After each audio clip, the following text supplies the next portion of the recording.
The air in the ancient hidden sanctuary was thick with the scent of dried roses, frankincense, and something else, something primal and untamed, like the faint echo of a forgotten scream. A single flickering oil lamp, its flame a tiny beacon against the vast darkness, cast dancing shadows upon walls adorned with intricate carvings depicting three distinct feminine figures. One, fierce and defiant, crowned with serpents, another, gentle and nurturing, holding an apple, and a third, radiant within a light, her hands outstretched in blessing. Before a colossal, unpolished stone altar, shaped vaguely like a crescent moon, a lone figure knelt, their silhouette stark against the ethereal light.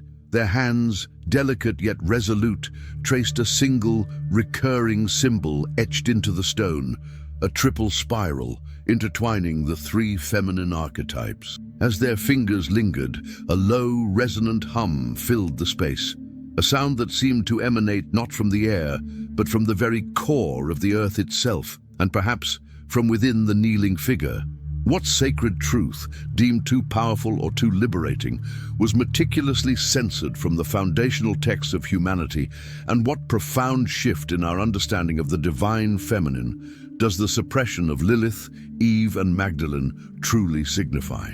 What timeless secret did this enigmatic scene conceal, and what profound revelation awaited the one who dared to look beyond the patriarchal narratives to reclaim the silenced wisdom of the triple goddess? My name is Lyra, and the call to something beyond had been a persistent, almost haunting echo within my soul since my earliest memories. It wasn't a voice in the conventional sense, no audible sound, but a deep, undeniable resonance that pulled me towards the hidden currents of the world, towards the whispers of forgotten lore, towards the shimmering edges of reality where myth and history intertwined.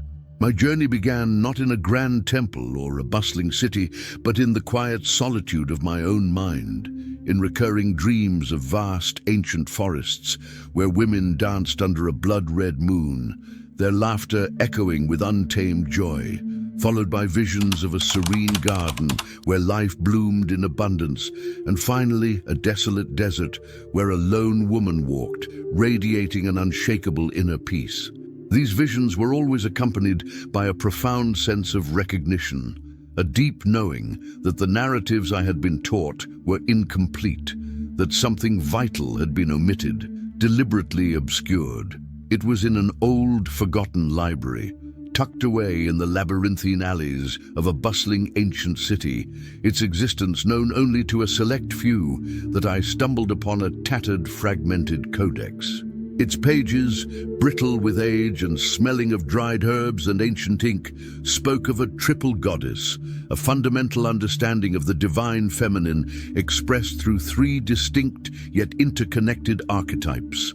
Lilith, the primal, untamed force of independence and fierce self-sovereignty. Eve, the fertile creatrix, the mother of life, embodying innocence and experience. And Mary Magdalene, the enlightened priestess, the embodiment of sacred wisdom, compassion, and spiritual partnership. The Codex hinted that this unified feminine principle was not merely forgotten, but actively censored from the Bible and other foundational texts by powerful, unseen forces who feared its liberating power and the balance it represented. It spoke of a clandestine order, the Daughters of the Serpent, who had dedicated themselves to preserving fragments of this truth, embedding them in symbols, myths, and even in the very structure of human consciousness itself. This library, with its scent of aged paper and forgotten wisdom, its shelves laden with scrolls that seemed to hum with ancient energy, became my first sacred setting, a silent sanctuary where the seeds of my true quest were sown, where the whispers of my visions began to take tangible form, urging me to seek the truth of this ancient, enigmatic suppression. The path unveiled by these fragmented codices and my recurring visions was not one of easy discovery, nor a linear progression, but a profound journey of introspection and arduous self-confrontation, a spiraling descent into the depths of my own being, Each symbol deciphered, each cryptic verse pondered, each meditation undertaken brought a new layer of internal resistance to the surface, challenging my preconceived notions and comfortable beliefs. There was the gnawing doubt that whispered of madness, of chasing phantoms in the vast ocean of esoteric knowledge, abandoning the solid ground of conventional thought for dangerous illusions.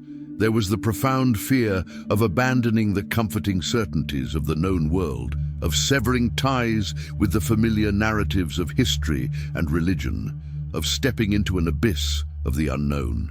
And there was the terror of confronting revelations that might shatter my understanding of the world, leaving me adrift without an anchor, without a familiar shore. External resistances manifested subtly, not as physical threats or overt persecution, but as insidious tests of spiritual resolve. Whispers of scorn from those who clung to conventional dogma, their eyes reflecting suspicion and misunderstanding, moments of profound isolation where the world seemed to turn its back, leaving me feeling utterly alone in my pursuit. There were also encounters with enigmatic figures, members of the Daughters of the Serpent who spoke in riddles and parables, challenging my understanding and commitment, pushing me to look beyond the literal. I remember one such encounter vividly, in a secluded garden, where an old woman, her face etched with ancient wisdom, her eyes holding a knowing glint like the deep cosmos, simply said, "The divine feminine young one is not one face, but many. Are you willing to embrace all her aspects, even those deemed dark or forbidden, to find your own wholeness?" Her words resonated deeply, forcing me to confront my own inner darkness, my attachments to intellectual understanding, my ego's need for concrete proof, my fear of my own power.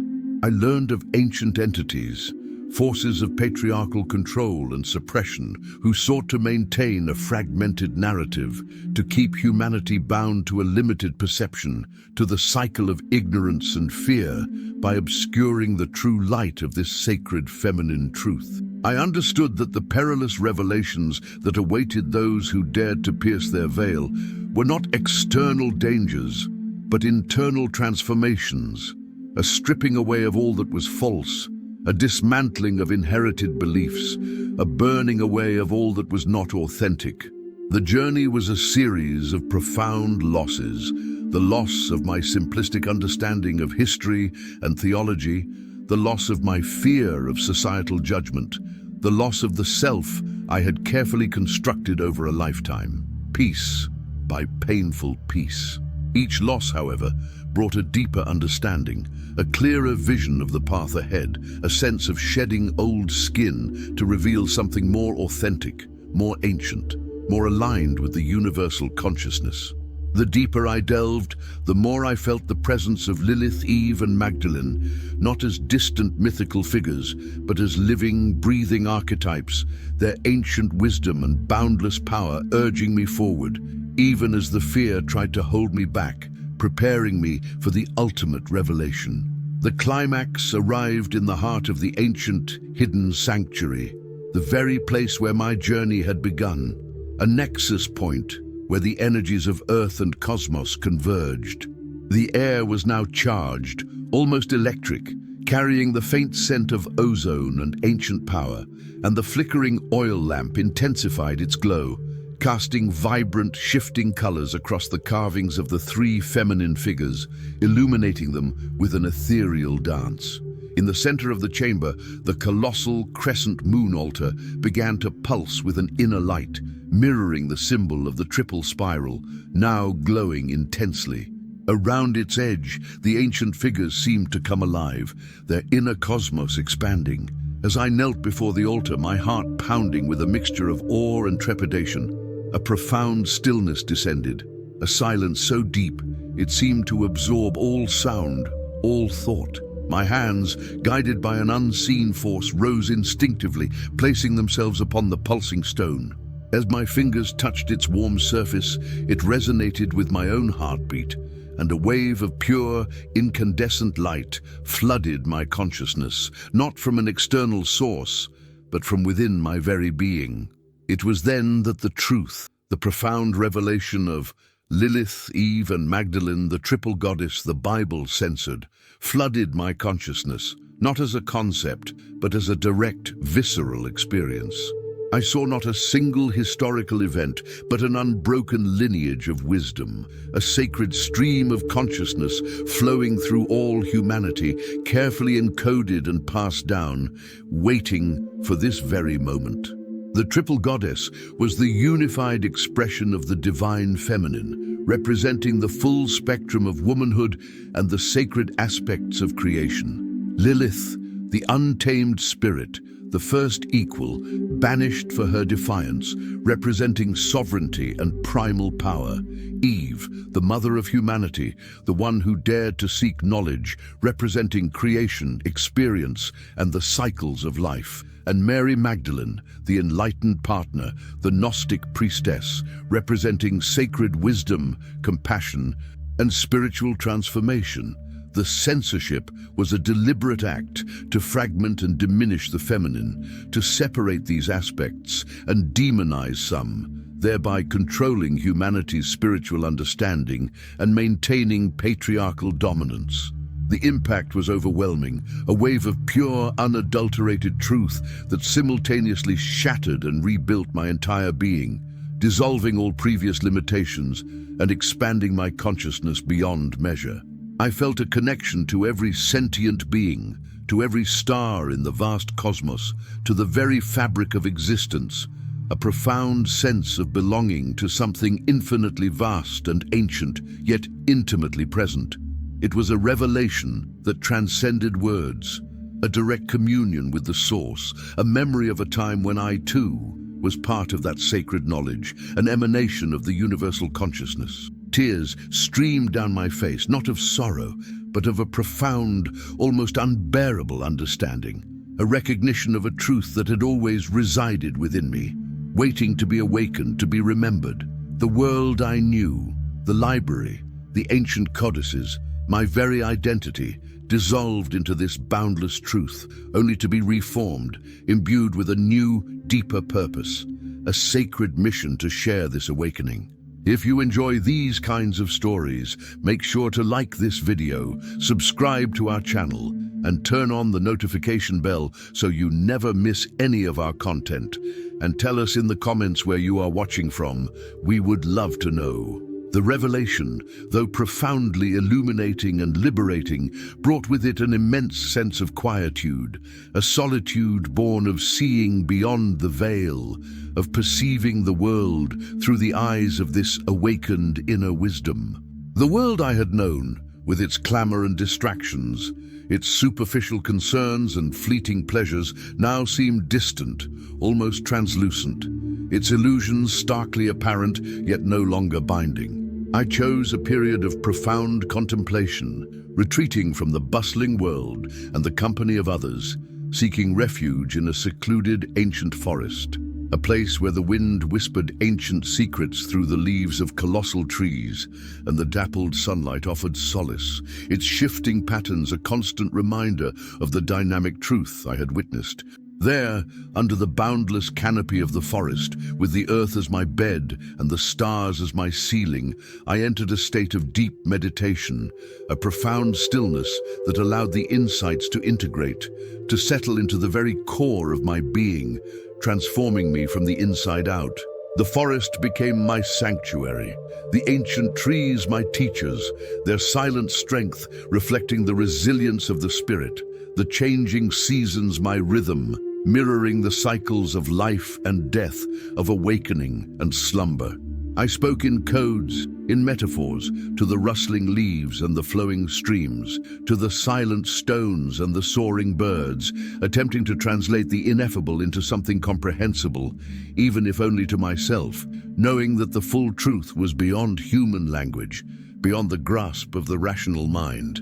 The conflict within me, the struggle to reconcile the profound truth of the triple goddess with the limitations of human perception, with the demands of earthly existence, slowly dissolved into a profound insight.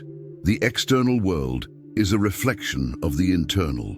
The universe is not separate from us. We are an integral, conscious part of it. The silence of the forest was not empty but full, pregnant with the wisdom of ages, a wisdom that spoke of interconnectedness, of the eternal dance between light and shadow, of the constant loving call of the divine that permeates all existence. I understood that the ancient orders had not hidden the truth out of malice or to hoard power, but out of a deep understanding of human readiness and the sacred timing of awakening, knowing that truth, when revealed prematurely, can overwhelm rather than liberate. The triple goddess the Bible censored was not meant to be forced upon humanity, but to gently guide those who were ready to hear its subtle whisper, to remember their own inner universe, their own capacity for boundless wisdom and compassion, their own divine heritage embracing all aspects of the sacred feminine within themselves. My time in the forest transformed me utterly. I emerged not as a recluse, forever separated from the world, but as a messenger, burdened with a truth that could either liberate or overwhelm, depending on the readiness of the recipient, on the openness of their heart and mind. I knew I could not simply speak of what I had seen, for words alone would be insufficient, easily misunderstood or dismissed. It had to be encoded, preserved for those who were ready to receive it, for those whose hearts resonated with the ancient call, with the deep yearning for truth. My final act was to transcribe my visions, my insights, my profound experiences into a series of intricate symbols and allegories, etched onto durable parchment and bound into a single, unassuming codex. This codex, filled with the Gnostic revelation of Lilith, Eve, and Magdalene as the unified triple goddess, the wisdom of the awakened feminine, and the path to spiritual liberation through self-discovery and integration, I then concealed within a forgotten niche, in the very ancient sanctuary where my journey had begun, a place accessible only to those who possess the key of true understanding, a key not of metal or earthly power, but of an awakened spirit, of a heart attuned to compassion and wisdom, a mind open to the mysteries.